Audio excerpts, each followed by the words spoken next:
Hi everyone, in this video we are starting Unit 7 with Lesson A, evaluating limits graphically. So we're going to start with this first equation. We're going to throw an f of x in front of it. And this equation is a rational function. So kind of a throwback to Unit 4. If we were to graph this, the first thing we would do is see if there are any restrictions. So as a reminder with rational functions, denominator restrictions come from values that would make this dividing by 0. So do I have a restriction? I sure do. X cannot be equal to 2 since that would make this dividing by 0. Next, to classify the restriction as either a vertical asymptote or a whole, we have to determine if the restriction will cancel. So the easiest way to see if it will cancel is by factoring the top of this expression. So product of negative 10, sum of 3 would be x plus 5 and x minus 2. So since the restriction factor can, quote unquote, cancel, that tells us that this restriction is going to be a whole. So we would have a whole at x equals 2. And I would just put a note by a whole that says it's a restriction that can cancel. So the restriction cancels. Now, to find the corresponding y value of the whole, what we are going to do is plug into the canceled equation. So if I wanted to find f of x, or that y value, we would use our canceled equation, which is just, when we cancel those out, x plus 5. So even though we can't actually cancel these and it is still a restricted value, we can kind of fudge it to find the corresponding y value that goes with that whole. So f of 2 would give me 2 plus 5, or 7, which is the y value of the whole. So a whole at 2, 7.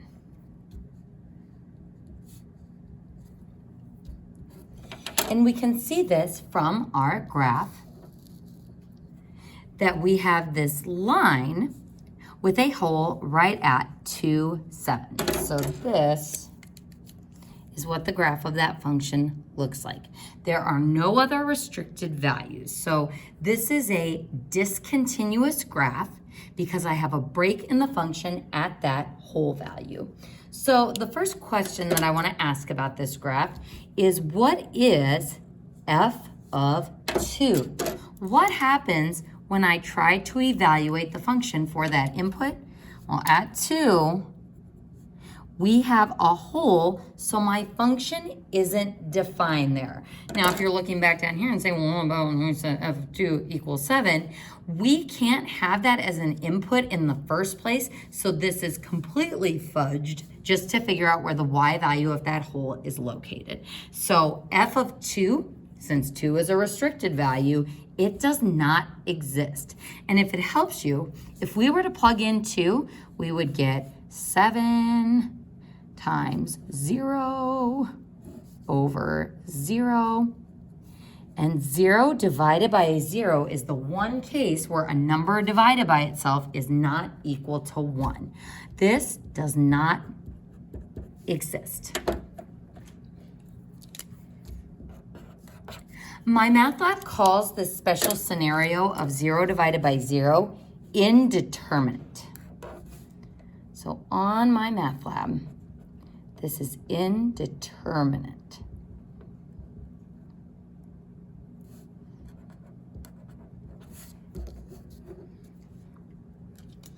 So we have restricted values on functions.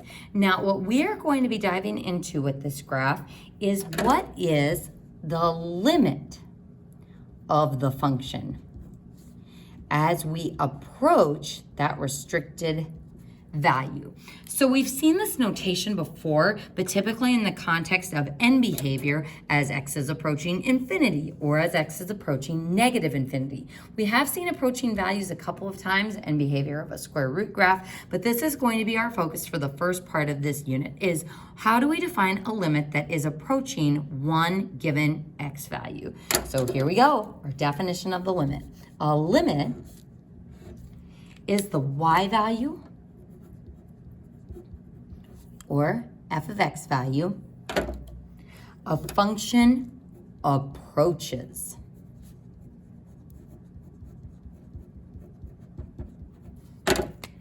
And that is one of the most key things about limits in general. The function doesn't have to actually reach this y value. It's all about what the function approaches from both the left and the right side of a given x value.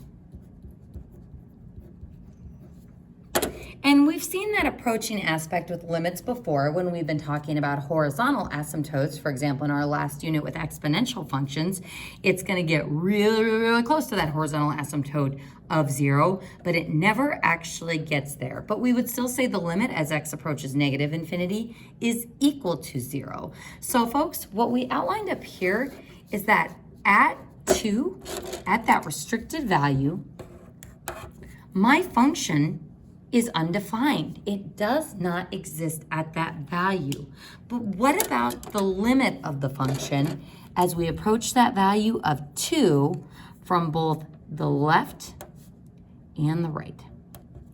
So as we approach it from the left, we are going to be tracing along our function, heading for that restricted value of 2. And as we approach that value, what does it look like we are approaching? It looks like we are approaching the corresponding y value of that hole. As we approach from the right side of the graph, or as we follow the right side of our function down, what are we approaching from the right side? We are approaching that same whole y value of 7. So this is from the right, and this is from the left. And the value that we are approaching from both directions is 7. Now, do we actually reach that y value? No, there is a hole there. We never actually get a y value of 7. It would not be an included range value. It does not exist for that corresponding x value, but our function is getting awkwardly close to that value. 6.99999 and 7.00001 are all defined values. So the limit is all about what the function is approaching.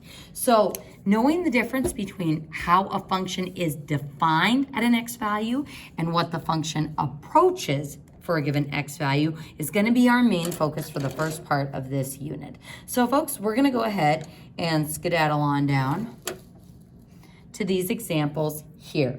So if I have f of some value, that is essentially stating how the function is defined. So how function is defined. How the function is defined. So if I want to find f of -3, we find that x value on the graph, we map it up to our function, and we see that that corresponds to a y value of 4. So f of -3 is equal to 4. That is how the function is defined. Now, the limit of the function as x approaches -3, as we approach from the left, we're going to be following this part of the function up towards that corresponding x value.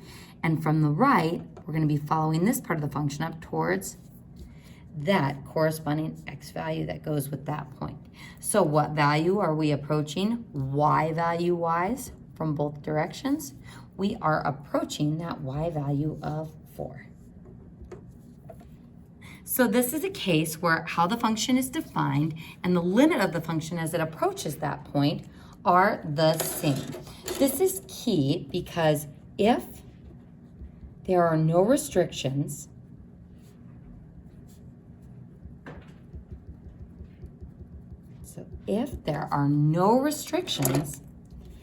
then f of that value will be equal to the limit of the function as x approaches that value. So if there are no restrictions, those two values will be the same.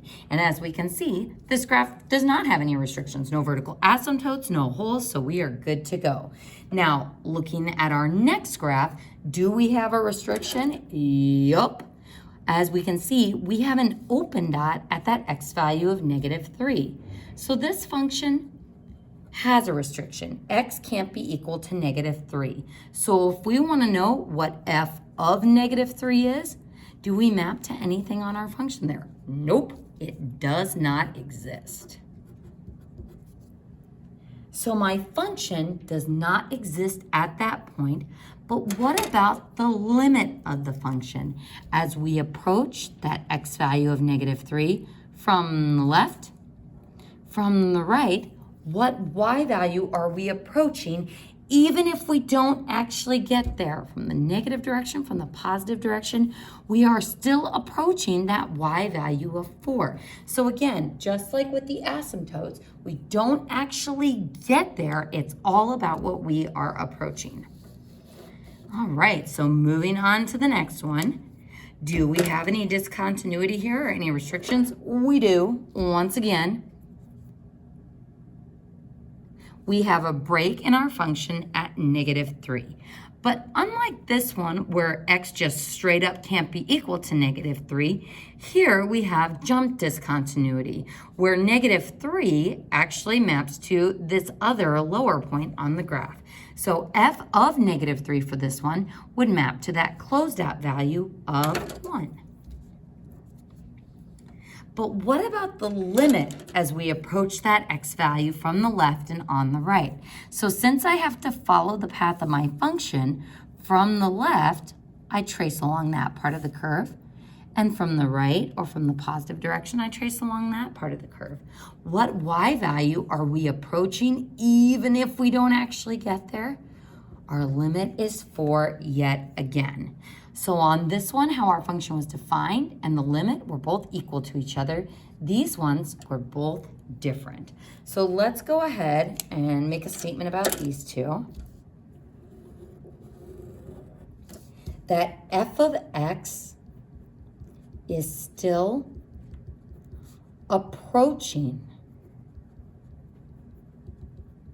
4 from the left and the right. So even though my function isn't defined there, or it's defined as something else, as we trace from the left and from the right, my function is still approaching 4. And that is the key thing with limits. It's all about what we are approaching. Now, on the next one, when we go to evaluate our function, what is f of -3? An x input of -3 maps to 1 on the function. So we map to that closed dot, and this is looking more like a piecewise function. Now, what about the limit as we approach -3 from the left and the right? Well, from the left, we are approaching a y value of 4. From the right, as we trace along that other curve, we are approaching the y value of 1. So what are we approaching from both the left and the right side of the x value? We can't make a decision. We are approaching two different values. So in this case, the limit does not exist. So if I am approaching two different values from the left and the right, the limit will not exist. Go ahead and try the last one on your own. How is f of -3 defined, and what is the limit? So f of -3 is defined at the closed dot, so 2. The limit as we approach from the left would be 4. The limit as we approach from the right would be 1. So we are approaching different values. So the limit, again, does not exist. So for these two, it approaches different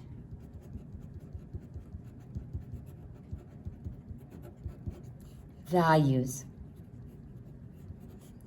from the left and the right. L and R, left and the right. So we had some fairly similar graphs for the first three. The last two were somewhat similar. And as we can see, it was only in this very first example where the function and the limit were exactly the same. And that only occurred because there were no restrictions. And let's also write that it is continuous, because discontinuity or jump discontinuity is going to play a role in finding limits as well. So folks, that is how we find a limit or a full limit. In the next box, we are going to see how we can evaluate a one-sided limit. A one-sided limit is the y value. A function approaches as we approach a given x value from either versus and either the left, which is the negative direction, or the right, which is the positive direction. So how do we know if we want to find a one-sided limit versus a two-sided limit or just a full limit? For a one-sided limit, the difference will be in the notation.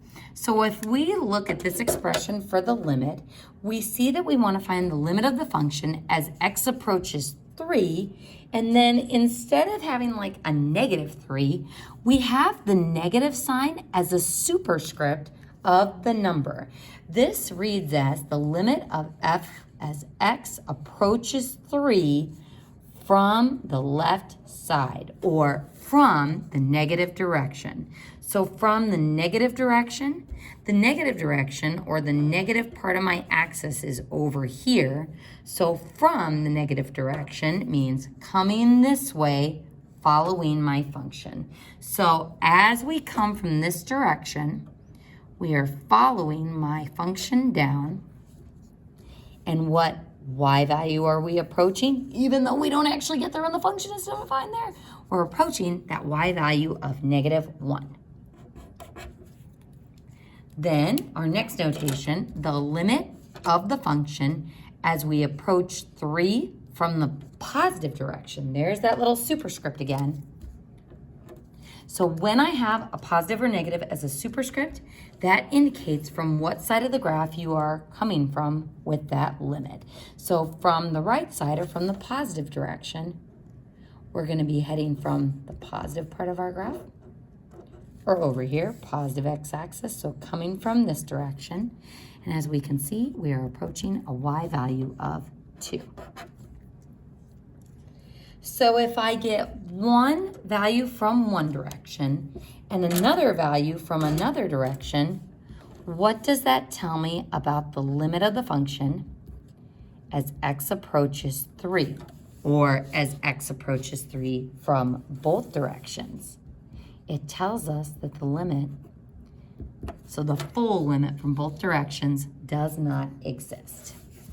And just as a test, what about f of 3? How is my function defined at that value?